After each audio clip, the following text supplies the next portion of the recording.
The views and opinions expressed in the following program are those of the participants and do not necessarily reflect those of KSMQ Public Service Media Incorporated or its assigns.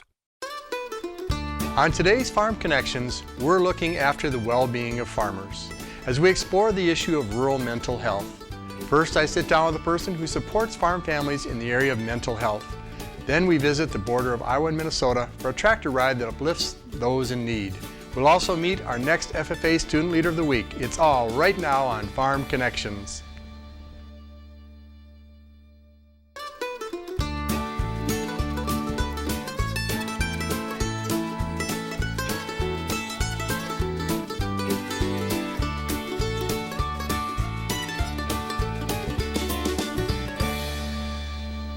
Farm Connections on KSMQ, sponsored in part by the Cedars of Austin, a senior living community. We even have a retired farmers club. Independent, assisted, and memory care apartments. Learn more at cedarsofaustin.com. Will Mahler, the ag attorney, has been representing dairy farms in Minnesota, Iowa, and Wisconsin for 37 years. Will Mahler, the ag attorney's office is in Rochester, and Will is a proud partner of Farm Connections. Thanks, Will Mahler. An issue that's of supreme importance, but one that's rarely discussed, is mental health. And it's of particular concern for farmers who experience stress and often spend a fair amount of time alone. Ted Matthews has been helping farmers throughout Minnesota for over 20 years. I had the opportunity to sit down with him and learn more about the issue of rural mental health. Well, thanks for joining us on Farm Connections, and with us today is Ted Matthews. Ted, tell us about your job. Well, I'm a counselor working with the farm families throughout the state of Minnesota. It all started in about 1993 when there were floods, and I was the director of mental health for several counties in the center of the state. And over several months we were working with different people, and I realized after almost a year that no farms or farmers had called us, none. And of course, in that area, that represents a large portion of the people. So Dan Perkins, who lives in Morris, Minnesota, called me and asked me if I would see a couple of his farm families. And then it dawned on both of us that when it comes to mental health, it just doesn't work to say we're available, give us a call. There needs to be a conduit of some type. And what happened then is with Jim Molinar and Dan Perkins and Tim Holtquist, we got together and wrote a grant to work with the farm families in the area and with farm business management. Ted, are there differences between urban mental health and rural mental health? There's definitely differences on farms, because farms have specific issues that a lot of city issues aren't. For one, and one of the big ones is the concept of a prenuptial agreement. That has become a pretty hot topic for several farmers because of how they construe the concept of "don't you trust me" kind of thing. And if it's a non-farm wife coming into it, she's looking very negatively oftentimes at what that means, and that can create all kinds of problems on the farm. And so working with that becomes a pretty big issue. Also, a big issue is passing on the farm. It didn't used to be a very big issue, mostly because the farm land wasn't worth much. So the child, the oldest son, usually, if he wanted to farm, it was like, fine, you farm and we'll go do what we want to do.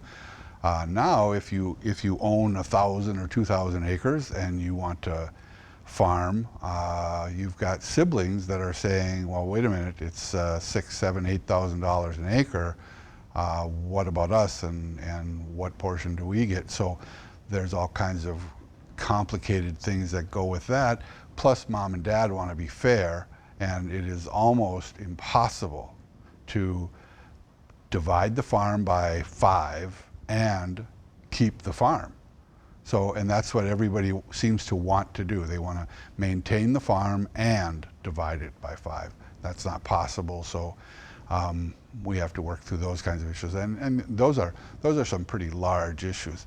But Ted, I hear you talking about differences, and I think what you mean is generationally we've seen differences, all the way from the men did certain things, the women did certain things, but even beyond that, the machinery has changed. Mm-hmm. We now have women that can, with the power of hydraulics and leverage, do anything that a man can do. That's right. So we might have the opposite happening, mightn't we? We might have the guy working in town sometimes. And that, I think, will happen more and more, because right now I think we're still, in fact I know, we're still in that process period where things have changed as much now. They're going to change as much or more in the next 25 years, because we really don't know what we're capable of until we start doing it. And again, as I said earlier, we have nothing to base it on from the past. The basic job that women had on the farm for 500 years and that men had on the farm for 500 years, pretty close to the same. I mean, the equipment might have changed and the houses might have had different things, but the basic roles were about the same. And now, over the last 25 years, they've totally changed. Well, those blurring of job descriptions and roles is a stress in itself. Yes, it is. I'm not doing it the same as Dad. Am I wrong? Am I right? Was Dad right? Was Dad wrong? Yep. And I'm now confused. So let's say Mrs. goes to town. Mm-hmm. What stresses does that give her life and her family's life on the farm when she comes back? Well, for her, she has to literally prepare herself to go to a different world, the world in town. So if she's working at a bank or she's working at a hospital, which seems to be one of the 2 top areas that a lot of women go to, they go there and they live the life of whatever profession that is. As soon as they're done, they have to go back to the farm and totally reinvent themselves again and be a farm wife and do probably chores and help out and so on. That's really hard to do.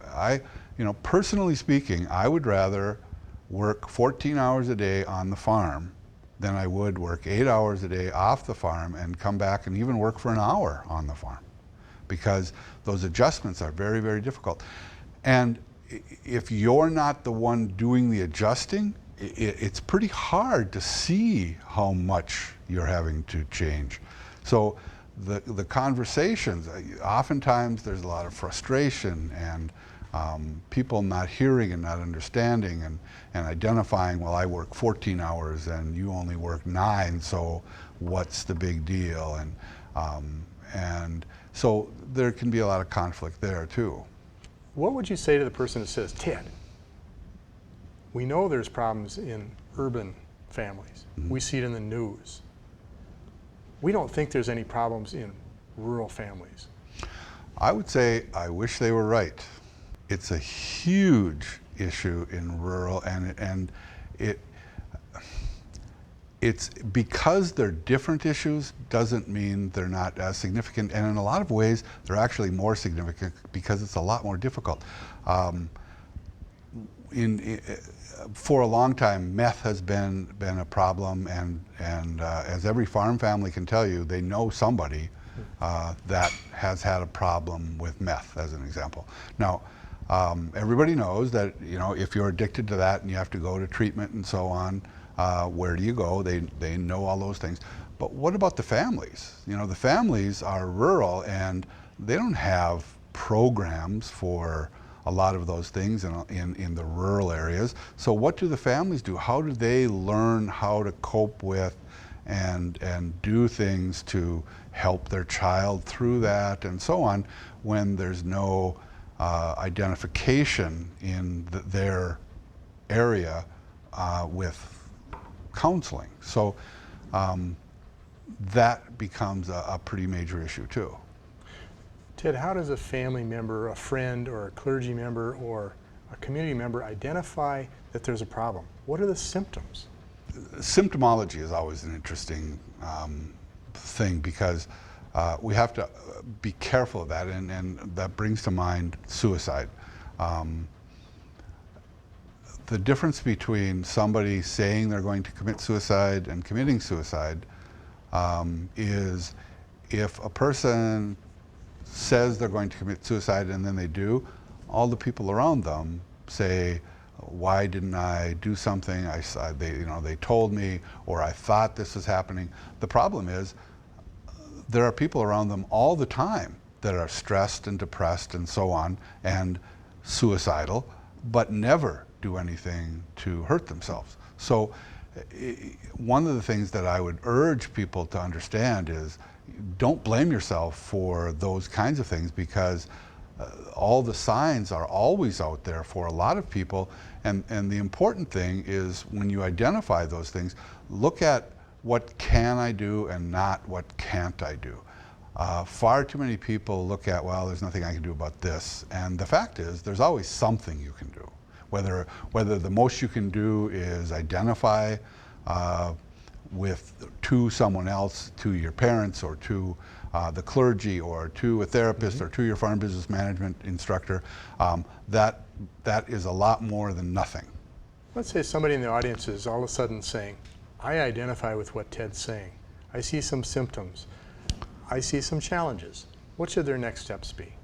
First of all, if they want to contact me, they can go to the Farm Business Management website, and my name and phone numbers and so on are on there, and they can find me there.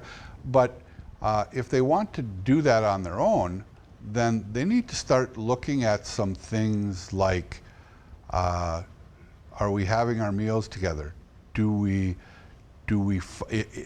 I am frankly tired of hearing people talk about family farm when I ask them about their family farm. They don't eat together, they don't work together, they barely see each other. It's like, that does not define a family farm to me. Now, if they're farming, fine.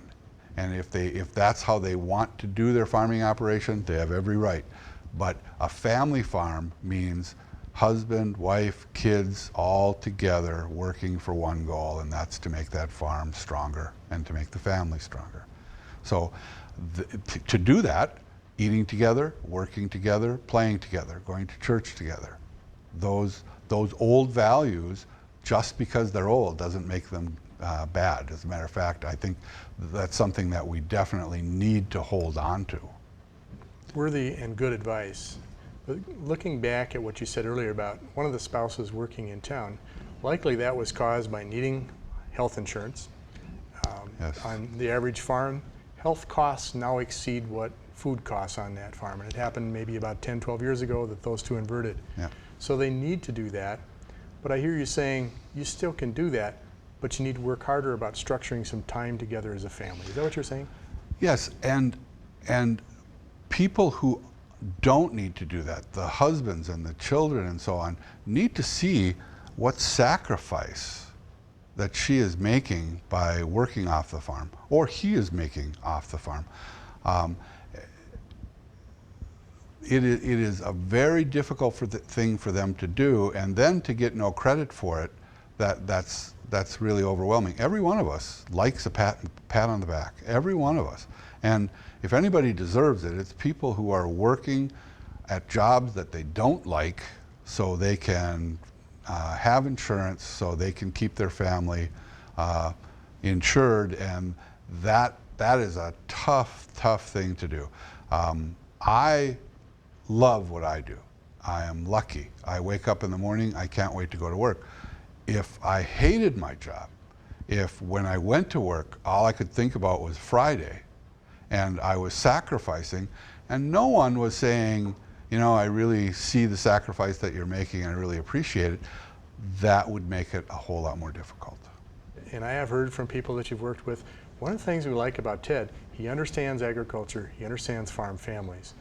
And it's sometimes difficult to find professionals in your field that do that. Any advice on how to do that for families? Well, for one, if anyone goes to a therapist and they're not comfortable with that therapist, they have every right to go to another one. If people understand the dynamics of the farm, they'll know relatively quickly. And if they don't, then they need to go where they're comfortable and to see what they can do. I've worked with a lot of clergy, I've worked with a lot of social workers, I've worked with a lot of other psychologists, and the keys to all of that is where's your interest and are you getting results? Are you making people better off or not? And that's even a tricky one. And the reason that's a tricky one is because I can only do what people let me do. I am not a miracle worker. I can't put my hand on somebody's forehead and heal them. I wish I could, but I can't. So the best I can do then is if they're willing to work on issues, I'm willing to work with them. I will put all my energy in. If they put all their energy in, good things will happen. But I cannot do it for them. I will never be that good. That sounds like an even taller job than you've got. And it also sounds like you're saying happiness can be helped, but happiness needs to be an inside job? Yes, yes. I cannot create. I can only identify and guide. I cannot create. Your job is, if you're stressed and you want to lower your stress, your job is to work with me to make that happen, not to come to me and I will fix you, because I'm not that good. Sounds like a team effort. It is. Ted, thank you so much for joining us today. Wonderful advice. Thanks. We just heard from a therapist who's trained to support the emotional and mental health needs of farmers. Now let's look at some caring friends and neighbors who offer their own kind of support. They take part in the annual Meyer, Iowa Memorial Tractor Ride, which is staged to honor those who've recently experienced the loss of a loved one. It's a great example of people coming together as a community to support those in need.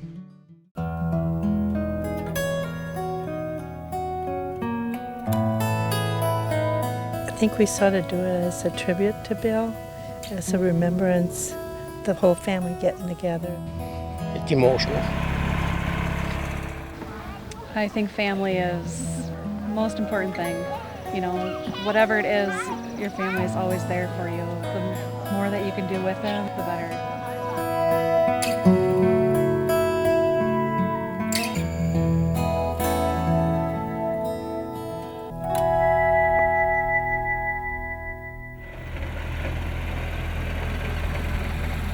We were doing a memorial ride. My father-in-law, Ray Koenigs, he had started this the year after his son was killed in a motorcycle accident.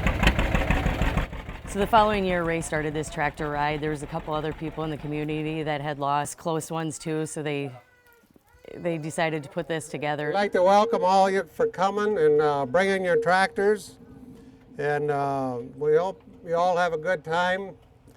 This year, we're remembering those who passed away from last year in our parish community.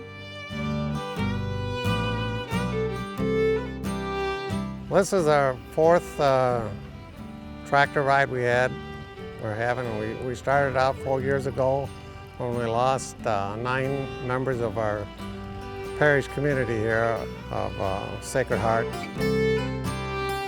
Of those 9, 5 were younger members, 57 on down, so it prompted us to start this, and myself and my wife and 2 other couples that had lost loved ones too. It just happened to be this year they were all veterans, you know, and we put the memory sign up every year with the names and flowers in front, and this year it just happened to be all, the 3 that passed away this last year were all World War II veterans, in fact.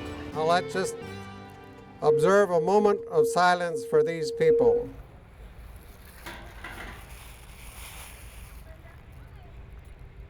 Well, one of these people that passed away that first year was our son, and he had a lot of interest in these old tractors, and getting together at Christmas time with his brothers and family, we were thinking about it, but we never imagined this would grow to this, and we want to include all the other families that lost loved ones too in this community, and so when we talk to them, and then they kind of mushroom and it seems to be growing every year.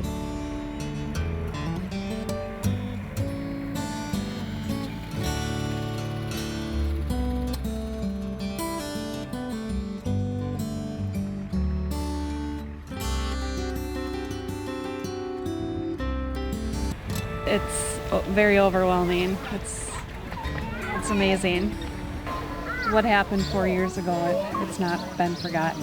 You know, we're still a thick community, and everyone is still together. And It goes to show that, I mean, small communities, we're blessed and thankful that we live here, because we know that if something happens, everybody comes together to support one family or a bunch of people.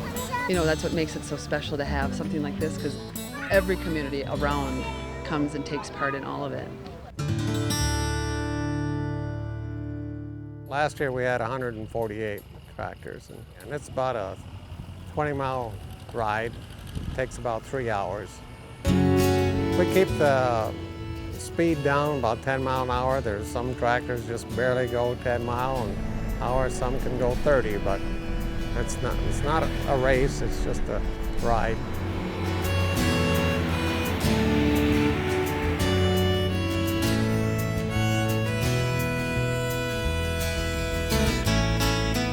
people are along the route that we go, and it's neat to see that their families get together also and, you know, watch the tractors go by and get enjoyment out of it also. It is fun. It's fun to see the kids get so excited about seeing the tractors and just, yeah, being around family and friends. And people that you don't see maybe very often will come, you know, so you can see and visit with them. It's a good day. It's a lot of fun. And it's always fun getting back together in the community, ride with the farmers that we don't always see as much as we used to. It's a lot of people together. It's a big social event. Like-minded people that like tractors and little kids, and yeah, it's a good time. How are we doing, Mr. Koenigs? Okay. You look good on top of that Oliver there, big guy. Anybody looks good on an Oliver.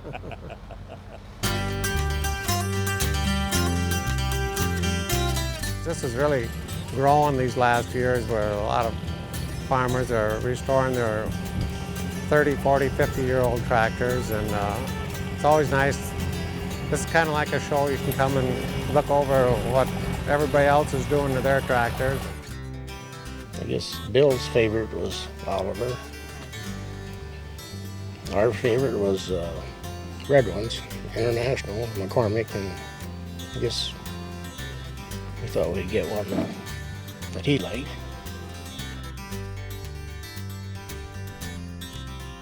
We thought it was going to be just a one-year deal, but people just keep coming, and they enjoy it, and we enjoy it. I guess it'll live on now.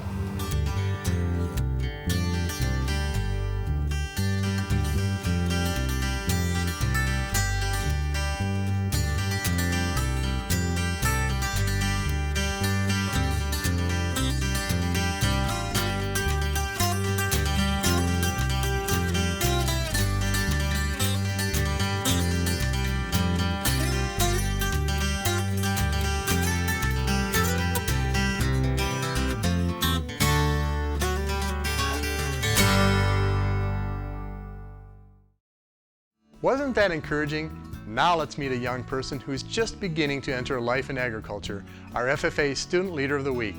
I am PJ Arsvold, and I am currently serving as the Plainview Elgin Millville Chapter Vice President.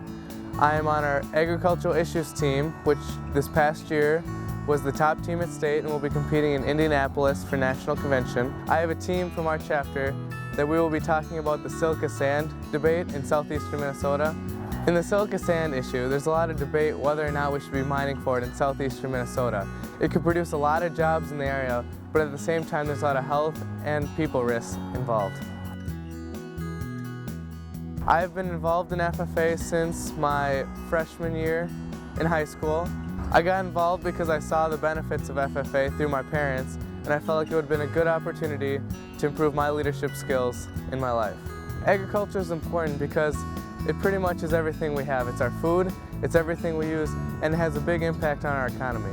Our chapter, Plainview Elgin Millville, we try to support not only the farm kids, but also the kids who live in the cities who are impacted by agriculture, and help teach the public where their food comes from and how it gets to them. It's a great opportunity to learn leadership, more about agriculture, and great public speaking skills, as well as meeting a lot of cool new people. I'm glad you joined us on Farm Connections. A farmer's inner well-being is just as important as his or her physical well-being. And I hope we were able to help you appreciate this in your life and your family. Please join us again next week for more Farm Connections.